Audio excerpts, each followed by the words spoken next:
ugly useless boy, suffered from a terminal illness that slowly drained away his life. His only escape from the misery of reality was the same as yours, a game he clung to day and night. That game was his entire world, until the moment his life ended. But death wasn't the end. He awoke within the very game he used to escape into. Like many isekai anime, he found himself starting with nothing, no status, no skills, no special advantages. Now, within the world that once served as his escape, he must fight, endure, and rise to dominance, with powerful nations to rule and stunning women as companions in his new life. The tale follows Takuto, a bedridden boy who found joy and purpose in a strategy game called Eternal Nations. Even while hospitalized, he devoted his time to playing it, building empires, plotting battles, and following online influencers he had a crush on. One day, while deeply immersed in the game, his life ended. But his story didn't. Seconds later, he awoke in a mysterious forest, seated on a throne inside crumbling ruins. The first thing he noticed was the clean, earthy scent of the forest air. A beautiful woman approached him and greeted him warmly, saying, "You're finally awake, Daddy." When she lifted her face, he instantly recognized her. It was ATU, one of the elite elven characters from Eternal Nations. She called him her Daddy Majesty, and Takuto was thrown into a whirlwind of disbelief. Everything about this felt too real. As a seasoned anime fan, he quickly put two and two together. He had somehow been brought inside the world of Eternal Nations. And if that was the case, maybe this was his chance to live the ultimate fantasy, including building his own harem. Still unsure of what's happening, Takuto wonders what step to take next. Normally, the only one ATU calls king is the supreme ruler of Mynoghra, the faction he had led while playing. As if reading his mind, ATU addresses him again, now calling him Takuto-sama. She explains that he was the first and only player to beat the game's brutal nightmare mode using Mynoghra, the hardest faction to master. Because of this, he had earned a place in the game's Hall of Fame, a legendary status. This revelation only leaves Takuto more puzzled. How could she know all of this, things that only a player or someone from the real world would understand? Then, ATU shares something shocking. She remembers everything. Every triumph, every loss, every time he talked to her through the screen, even the intimate or embarrassing moments he never thought anyone else would know. Every word, every emotion, they're all etched into her memory. Overwhelmed with emotion, Takuto sheds tears upon learning that she could actually hear him all those times when he whispered her name while stroking alone in his hospital room. He tells ATU how happy he is to finally meet her in person, his favorite character in the game, and maybe more. Now, he wants to fulfill everything he once imagined. In response, ATU gently agrees, saying she feels exactly the same way. Still, one question remains unanswered: how did he end up in this world? Was it ATU who summoned him? She denies any involvement. According to her, she appeared in this place just moments before he did. But there's one thing she's absolutely certain of: this world feels exactly like the one from Eternal Nations. No matter where they are now, ATU feels grateful to have finally reunited with her true king, Takuto. Holding his hand, she warmly suggests that they begin everything again from scratch, just the two of them. With hopeful eyes, she expresses a dream of building a new kingdom together, a world where only the two of them and their imagined 100 children would live. Takuto, feeling like he has no real place or purpose outside of this moment, accepts her dream and agrees to share a future and a bed with her. As he awkwardly reaches out, perhaps more overwhelmed by emotion than sense, ATU suddenly drops into a role, returning to her original in-game personality. She introduces herself in a theatrical manner as Sludger 2, the forsaken heir of a broken world. She swears allegiance, proclaiming that her thoughts, spirit, and entire being now belong to her king, Takuto. ATU was originally designed as a villainess, but this dramatic and cheesy act embarrasses them both. Even so, Takuto plays along, getting into character. He announces that with ATU, his trusted right hand, they will rise and rebuild a dominion of darkness, the Empire of Mynoghra. Takuto tests her memory and asks what Mynoghra's first move should be. With enthusiasm, ATU replies that their first mission is to seal themselves off like true shut-ins, avoiding all contact with outsiders. To start, Takuto conjures an emergency scout unit, an insect-like creature with long legs. As Mynoghra governs over destruction and decay, all their summoned beings appear monstrous and unsettling, including this new scout. Nonetheless, Takuto instructs it to investigate their surroundings, and ATU urges the creature not to fail her king. The scout obeys and sets off at once. Takuto notes that he can see through the scout's eyes, just like in the game, which helps him confirm the world around them operates similarly to their past experiences. He takes a moment to explain the mechanics. His current magic capacity is 200, and the scout required 100 to summon. He now contemplates what to do with the remaining power. Building a base would require 20 of his points, but he also considers summoning a warrior unit to protect them. However, those cost more than he currently has. In the game, ATU was a hero-class unit, strong in combat, but presently only has a power rating of 3, reflecting their early stage situation. Still, thanks to the scout, they get a better view of their environment, nothing but dense forest stretching for miles. It seems like the perfect place to set up their secret base.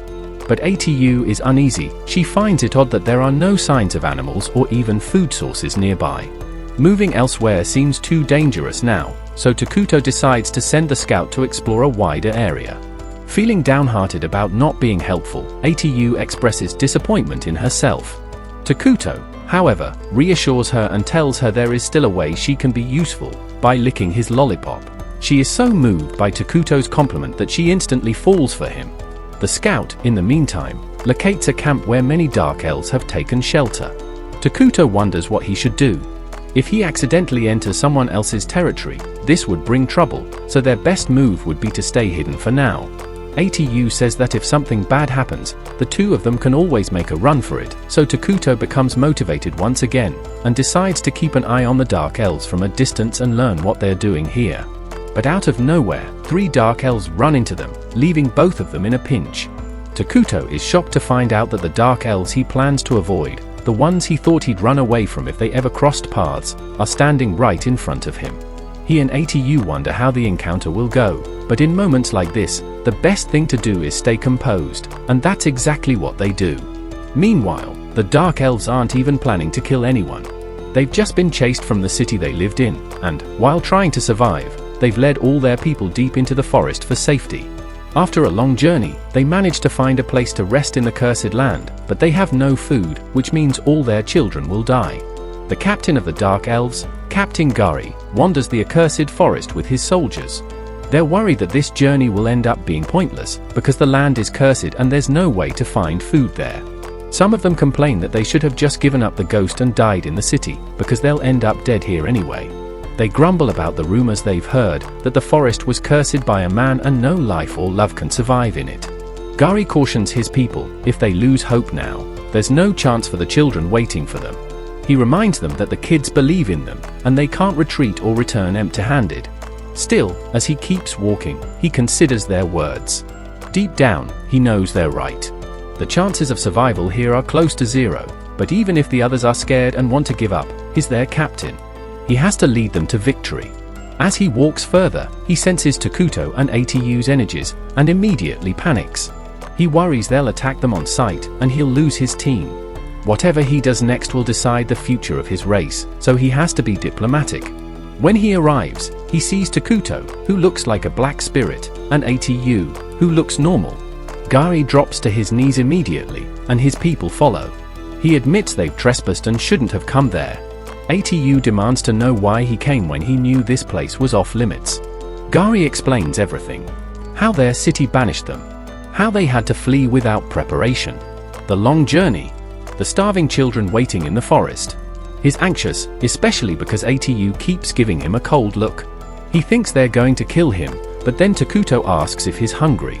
Gari doesn't answer at first, but ATU urges him to respond to her master, so he says yes.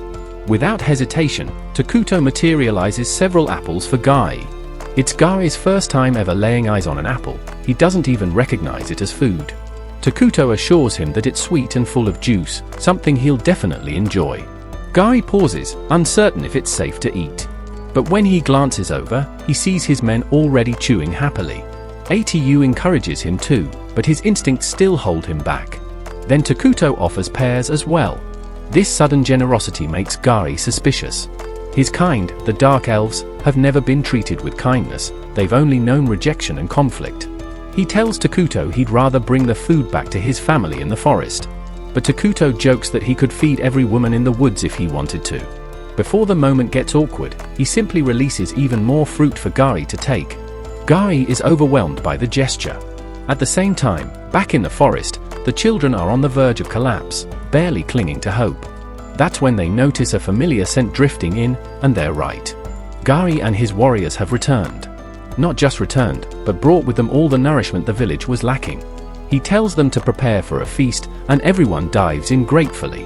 The malnourished kids eat their fill and slowly regain strength. One of the elves asks where the food came from, but Guy doesn't offer much. He simply says that fortune favored them. In his heart, though, he keeps seeing that powerful figure from earlier. As the others sleep peacefully, Guy keeps watch near the fire, lost in thought. Elder Malta approaches, pulling him out of his mind. He praises Guy's effort, but says the fruit was unlike anything he's tasted before. He's over 200 years old and has never encountered flavors like those. Guy agrees, it was unlike any fruit he's known. Malta questions where it came from.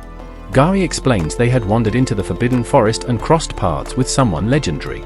He suspects it could be a figure from old stories. Malta wonders aloud, could it be the King of Ruins? Ancient folklore speaks of this being one who emerges when the world is overflowing, tearing it down to rebuild in darkness. But no one knows for sure, because the King of Ruins has never been seen. He asks Guy if this person introduced himself that way. Guy replies that Takuto never gave a name, he only communicated through a maid. Malta remains skeptical. The King of Ruins, he insists, wouldn't offer aid for nothing. What was the cost? Guy believes it was simply kindness. Malta scoffs, arguing that no dark force ever gives without expecting something. Still, Guy calls him the Great One and holds firm to the belief that he only wanted to help. Malta challenges that title, saying it doesn't match someone like the King of Ruins. But Guy is unmoved.